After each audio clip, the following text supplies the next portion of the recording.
the 1990s, there was a show called Rock, and he was a black man who was a garbage collector, married to his wife, Eleanor, a nurse.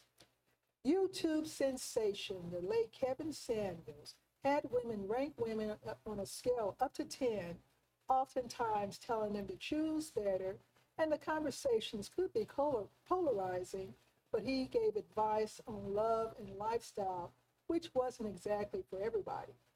Recently, Ebony K. Williams, an American lawyer and television host, recently said that she would not date a bus driver unless he owns the bus. Now, Cynthia G on YouTube talks about black men who prefer non black women. And then we have the Passport Brothers saying modern black women are not for them and leaving the country to find their preferred preferences in a woman. So, welcome to Contemporary Black Voices, where we talk about discussions and topics related to the Black community.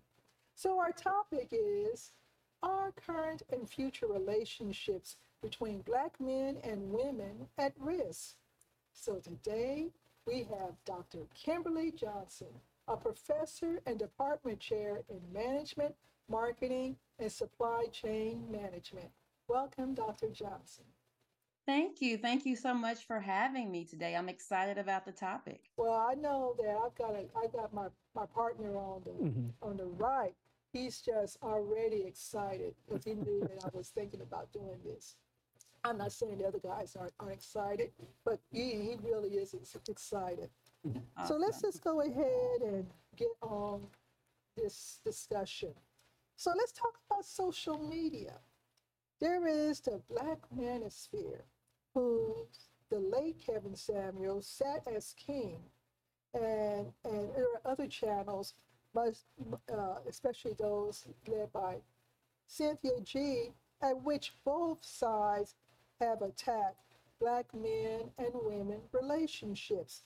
So, are these channels having a damaging effect on the current and possible relationships between Black men and women?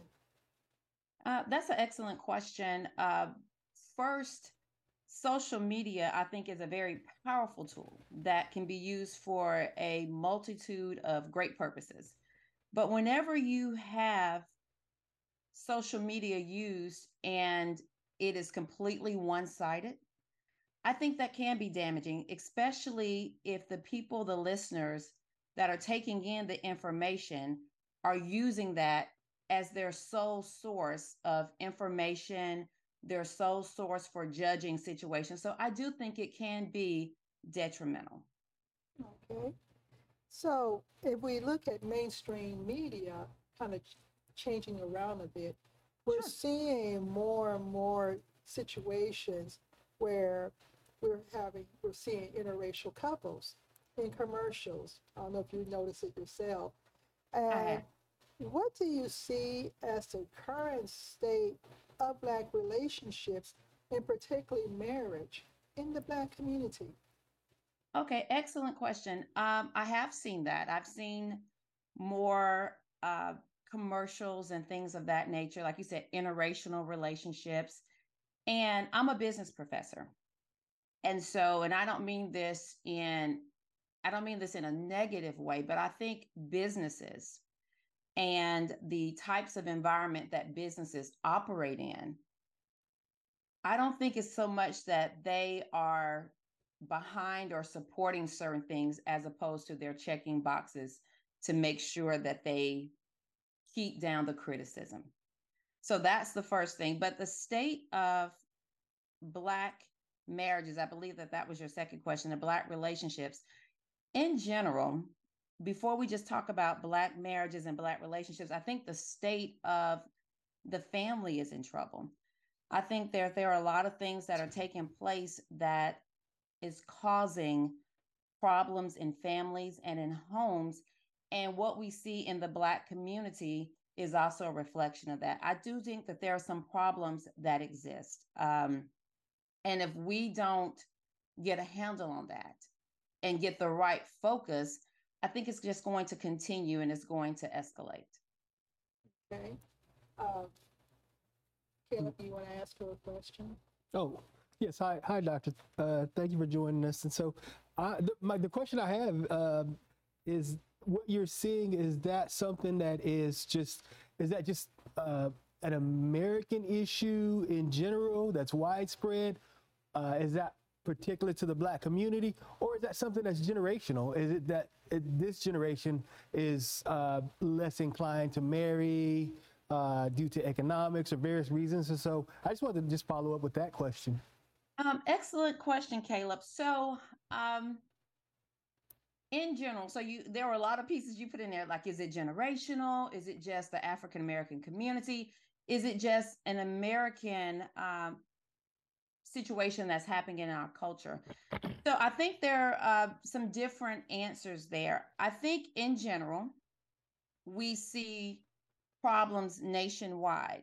And I have an opportunity to work with people from all different backgrounds. And so some of the issues that we're seeing are not just localized in the Black community, but I do think we're seeing it at a more alarming rate. A lot of the things I think we see in marriages, and I hate to just say American, I would say more industrialized nations possibly, that we're starting to see some of these problems, but at a greater extent here in America. Generational wise, I do think you see it more with our younger generation than opposed to our older generation. So to answer your question, what we're seeing, I'm seeing more in the Black community, but I do see elements in other communities as well. And we're seeing it a lot here in America. Not that we don't see it in other places, but I think we see it to a far greater extent here and with a younger generation. All right. So, Chris, you had your hand raised. Yes, doctor, welcome. Thank you for I having want me. to expand on that same question that Caleb asked. Can it be attributed that the Black community has so much of a problem with relationships because of a religious or lack of religion? When you look at other nationalities, they normally stay within their religion. But when it comes to African Americans, we're kind of all over the place.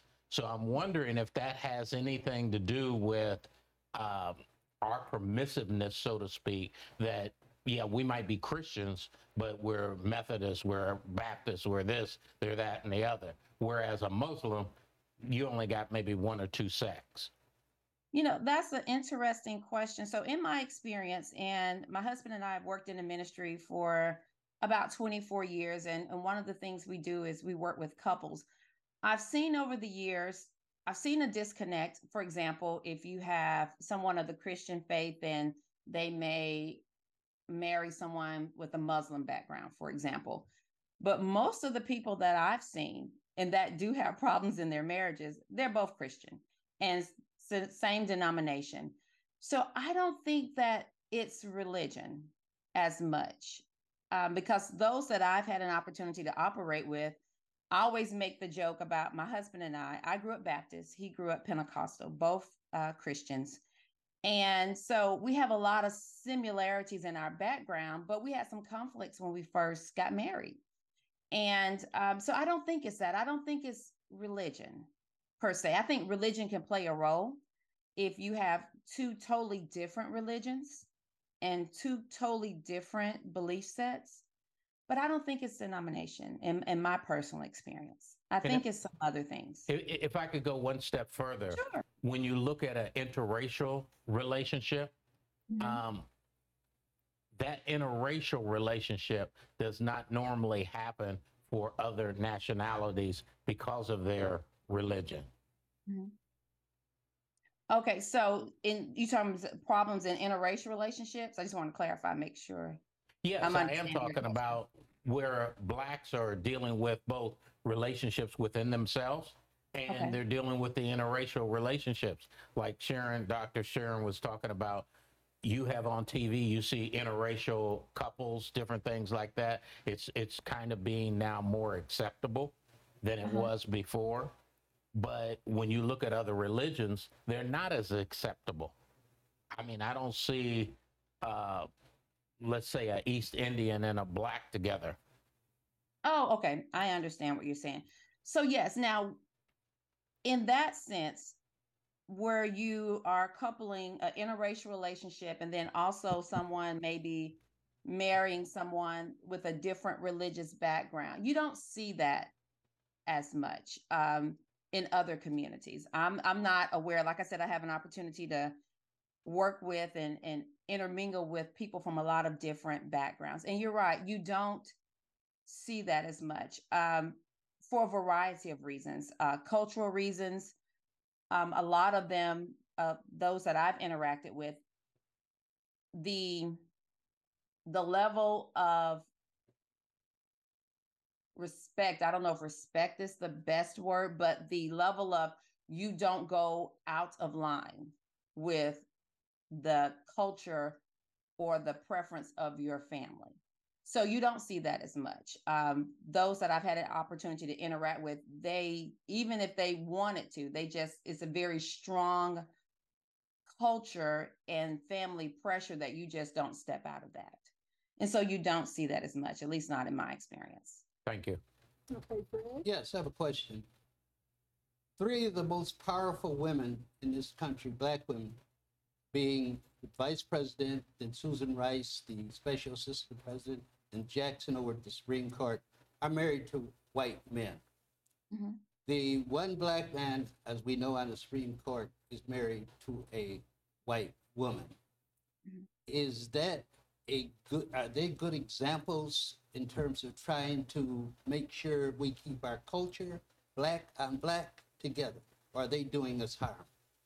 All right, so that's an excellent question. So I'm gonna answer that in two parts. First, just my preference. Well, I shouldn't say my preference, but my thoughts. If you love someone and that someone happens to be from another race or background, I'm not gonna fight that. You know, I believe life is challenging enough. And if you found someone that you connect with, that you can grow together, you love and respect one, that you're together for the right reasons, right? You're like, my husband is my best friend. I don't have an issue with that, but it does bring to question why. And not necessarily why for their relationships, but why don't we see more successful Black couples or people that have what we consider success in this country, and they have a partner that looks like them? And so the question is what is that? What is going on there?